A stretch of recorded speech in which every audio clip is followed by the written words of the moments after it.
Greetings everyone, Jeremy Sutton here from PrecisionPrinciple.com on day 21 of the intensive Ashtanga yoga training here in Makloganj, India.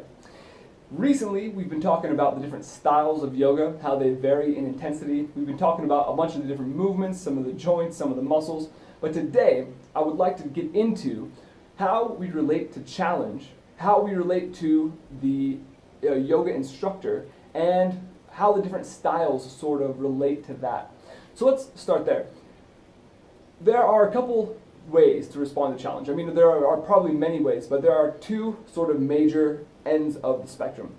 On one end of the spectrum, we might think of challenge as just a totally debilitating, just crushing weight, something that we can't even imagine how we're going to get over this. You see a challenge and we think, oh my God, what could I possibly do to make that happen, right? So that's kind of one end of the spectrum. And the other end of the spectrum, we might think of, okay, how do I take this on? What can I do to navigate this challenge? This is a problem. It's just a problem like any kind of other problem. There is a solution. There might be multiple solutions. How can I possibly navigate this situation, right? Now, it depends on what kind of challenge we're being confronted with. But in particular, here in the yoga studio, we have a particular type of challenge. And that challenge is going to be very closely related to the type of yoga that we're doing. For example, if we are doing something like sattva yoga or yin yoga, these types of yogas are going to be very relaxed. There's going to be time to recover between each posture. Many of the postures are not going to be so physically demanding. And even in something like Iyengar yoga, we'll make sure that you have all of the props that you need so that you are getting into the stretch. It might still be intense, but we're going to make sure you have everything to make the posture comfortable, but bringing you to your edge, right? So this is one end of the spectrum. And on the other end of the spectrum is probably where Ashtanga yoga lies. Ashtanga yoga is certainly one of the more intense versions of yoga. It is full on. It's where we are doing a lot of difficult positions. We're really having to focus to get the job done. And naturally, the types of instructors who are going to be drawn to yin or sattva yoga and the types of instructors who are going to be drawn to Ashtanga yoga are going to be different in personality and character, right?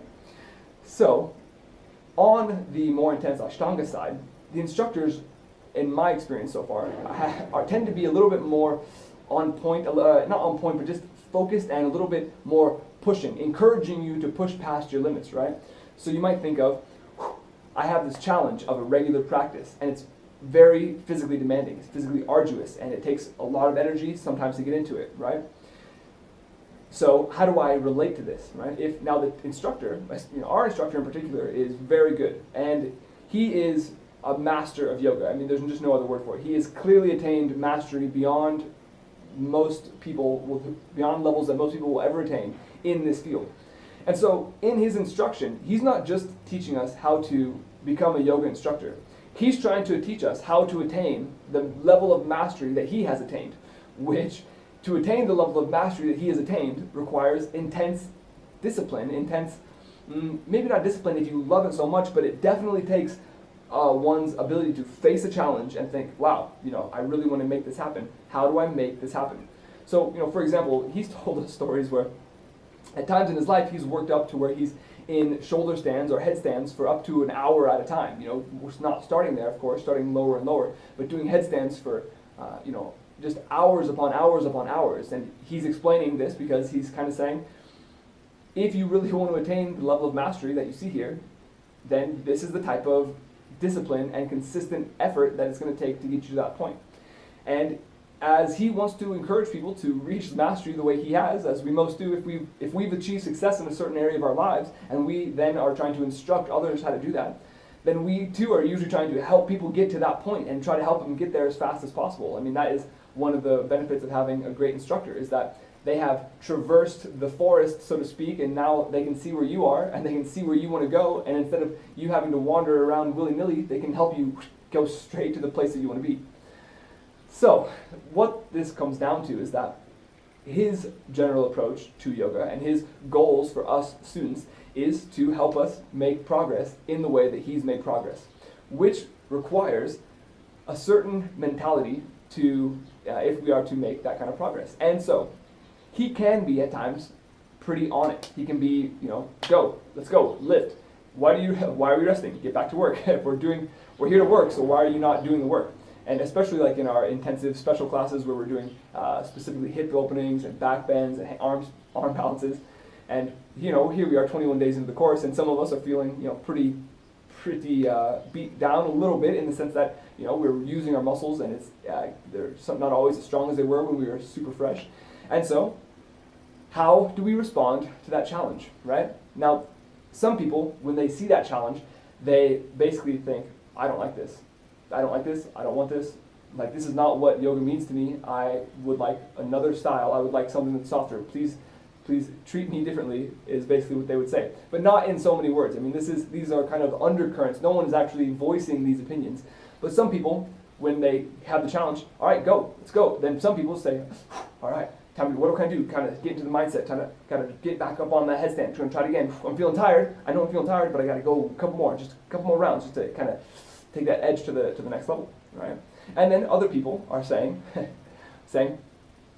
this isn't really yoga to me, right? Why are people adjusting me so heavily? Why are people moving me so into it? I thought the point was moksha. I thought the point was enlightenment, right?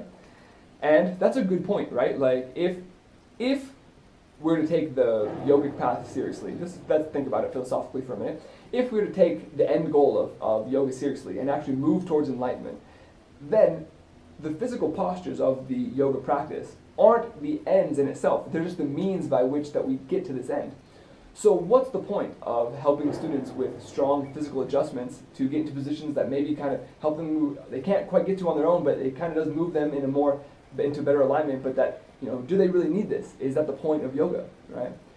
And I think there's no one correct answer to this question. I think that there's a number of ways to look at it. In one sense, it just depends on your goals, right? I mean, if your goal is enlightenment, then who is to say that these sort of physically demanding and strict approach to the practice, who's to say that this isn't real yoga? I don't think anybody ever necessarily argued that enlightenment is a simple process. I think most people have the assumption, at least the built-in belief, that if you're going to do something like liberate your mind and identify with your highest self possible, which is essentially the universal self, which is that ground of that part of ourself that's the same in all of us, right? If we're going to do this and actually have the felt experience of being identified with that part of our minds, who's to say that that's going to be easy, right? It seems to me like such a task is going to require diligent discipline, and in such case, when someone's kind of moving you towards this, kind of asking you to, not asking you with words, but with their presence and their demeanor and the way that they're approaching you, they're basically encouraging you to take it to the next level, to take it to another strict, more disciplined and more difficult posture. Then who's to say that this isn't the actual required effort that's needed to attain something that's so far-reaching and difficult to do, such as enlightenment, something so rare as moksha? But then, on the other hand, since these postures are not the ends in itself, but they're a means to an end, and in particular, we're supposed to be doing these postures so that we can just get into meditation, if we're following a path to enlightenment, then, why are we doing this? And there's no one right answer, right? You don't have to take a very serious and strict approach to yoga and try to really discipline yourself and get to the limits of the flexibility of your human body. There are probably benefits for having such a mentality, though. I mean, if you are able to overcome something so difficult to overcome as the physical limitations of your current flexibility and help elongate your muscles over the period of months and years to a point where you can sit in these sometimes elaborate and sometimes difficult yogic postures, and you can sit in them comfortably, then that's going to obviously require a certain refinement with the mind, right? It's sort of like sanding off the rough edges. I think that's at least more or less the approach that our current teacher has taken. He wants to see us make the maximum benefits as quickly as possible, and so that we can go out there and we can feel more confident, and so we can do all the postures on our own practice at the same time. It's really important to also, when approaching this challenge, that we don't have to just totally be crushed by a challenge or totally feel like, yeah, challenge, I gotta just take this on full on, because there are physical limits to our bodies, right? I mean, it's really important that underlying all of this is awareness. I mean, everything starts with awareness. So the more we can expand our awareness into, for example, what are the limits of my body right now, and how is this practice today going to help or hinder my long-term goals of moving towards a healthy body, or maybe moving towards enlightenment, or just moving towards a greater state of awareness and well-being, right? So we need to be aware of our physical limits of our body, and we also need to be aware of where we're going to take this practice. Where do we intend to go with this? What's the point? Why am I doing this, right? And then, as another perspective, instructors are obviously going to be most beneficial to their students when they can tune in to the specific desires and needs and of each student, right? So I can already tell for me personally, if I'm to practice and teach this in the future, that if I practice this in a live setting, I'm pretty sure that I won't do full-on adjustments with my students until it's clear that I am personally aware of the limits of their body. I can see if they're feeling good or if they're feeling tight and where they're feeling tight, because this sort of awareness will help me tune into what kind of adjustments are going to be most helpful, and also understanding how each student relates to challenge. Does the student want to be asked to step up and, come on, let's go. Are you ready to do this? Or is such a suggestion of, is such an approach to challenge, is that just going to be like crushing them with the boulder, right? Is that going to, what kind of experience are they looking for as they enter the studio? And I think it's really difficult to walk that line because, of course, some students are going to be ready to go and want to just take it to the limit, and others are going to be there just to, kind of see how this goes, and they're not quite sure what they think about it yet, or they know what they think about it, and for them, yoga is something that they'd like to take as a way to relax and sort of kind of ease off. Because obviously, if we sort of take this challenge, there's a certain way to think about challenge in how our ego plays into this as well, right?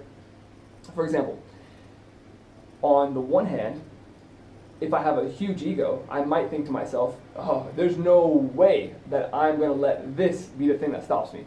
There's no way that this posture is going to set my limits for me. Only I can set that for me, right? So I'm going to do this because I said so. And that kind of posture, that kind of orientation is going to possibly lead to physical pain. Possibly because you might go beyond because you're so worried about what your ego wants, what your personal pride is in it for, that you might focus on that, and on your single point of focus on that, overlook your awareness of your body, and that's kind of missing the point, right?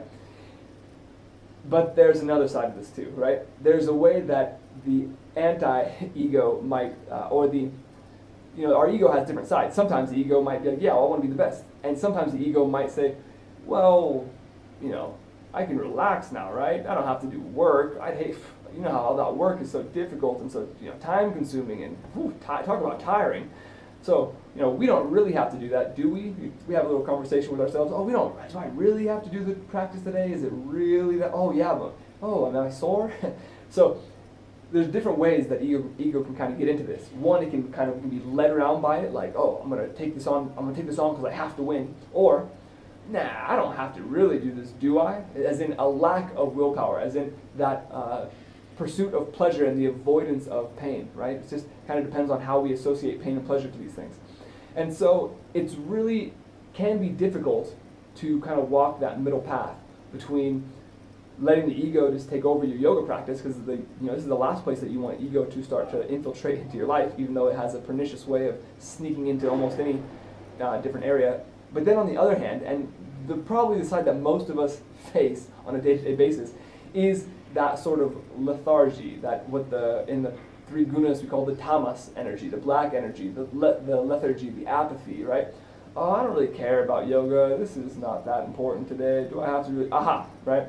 So we need to take on that healthy medium. So personally, I prefer, and I find the most benefits coming when I have that attitude of, yeah, you know what? I am going beyond my limits today. I'm going to go to up to the edge. I'm going to lean into my leading edge. And at the same time, yeah, I need to have that awareness, that broad awareness, global awareness, where I'm like, hey, how's my back feeling today? How are my knees feeling today? I've noticed that, yeah, man, I've been pushing it really hard the last couple of days, and I'm starting to feel a little bit in my knees and my back. Okay, well, should I not practice today for health reasons, or should I practice today but just take it a little bit easier on those postures? Or how does my previous practice, and the results that I feel, how does that relate to my long-term health goals, right? So basically, awareness is the key. I mean, most of us haven't thought of, how do I relate to challenge? I mean, I hadn't thought about that until recently. But clearly, this relationship to challenge influences people in a bunch of different ways. And not only in yoga, but also in doing our homework, doing our work, cleaning our room, whatever, eating healthy, all of the different ways that we can distract ourselves and help ourselves. They have a challenge involved in it, right? And so by kind of opening up this relationship and looking at it, reflecting on this relationship, what's my personal relationship to challenge? How is my current relationship to challenge? How is that going to take me into the future? And if you don't know how your current relationship to challenge, if you don't know where it's taking you, well, a good place to start is just to kind of like look around, like, well, wait, where am I right now? Like, how have I accepted or ran away from challenge in the past? Have I taken it on? Have I run away from it? And if you don't know, well, look around, because all of our, we're born in different situations, but we are also in a situation because of the cumulative decisions that we've made. And most of us, I mean, everyone who basically has access to the internet and can watch this video has a certain level of freedom in their life to be able to make choices to take a proactive stance and do things that are maybe the same. If everything's perfect, then keep doing what you're doing. But if everything's not perfect, then we can maybe maybe that this relationship to challenge is what's holding us back. And it could be healthy to kind of take it up a notch and be like, wait a minute, can I do this? Can I do this? Are these the limits of what I'm capable of, or am I capable of something more? Do I want to be capable of something more? If I don't want anything more than I currently have, that's great. If I don't want to be anything different than what I currently am, then perfect. I am exactly where I need to be, and I am like a shining example of how life should be lived, because I've reached contentment in my own life, and as long as that life is not also hindering or hurting other people. But if we're not there, then why not? Let's take a look at this challenge. Let's take up and actively look for some of the more difficult things in life and turn towards them, not because they're easy, but because they are difficult, right? And if we can develop this sort of relationship to challenge, this relationship to an ego, to somewhere between that overwhelming pride that I can't lose at any cost, and this overwhelming lethargy that I just don't even care what happens to me in this life, and somewhere in the middle is this healthy, maybe leaning a little bit towards I want to take on this challenge. Somewhere in there is the orientation that's really going to take us to where the levels of success that we probably all want in life. I mean, we all would like to have certain things in our life. We'd all like to be a certain way. Hopefully, when people talk about me someday when I'm dead, I hope people have generally positive things to say, and the only way that's going to happen is if I sort of approach my life in a way that's positive while I'm living it, right? And so this key to challenge is one of those things, and I'd like to invite you to join me in just asking the question, like, how can I step up? How can I become a better person every single day? How can I actively pursue the more difficult route towards something that's going to make me a better, stronger, happier, healthier person, and therefore can have a better well-being for myself, and then have so much abundance that I can contribute to the lives of others, because because that's what I expect from myself, because that's a standard that I hold myself to.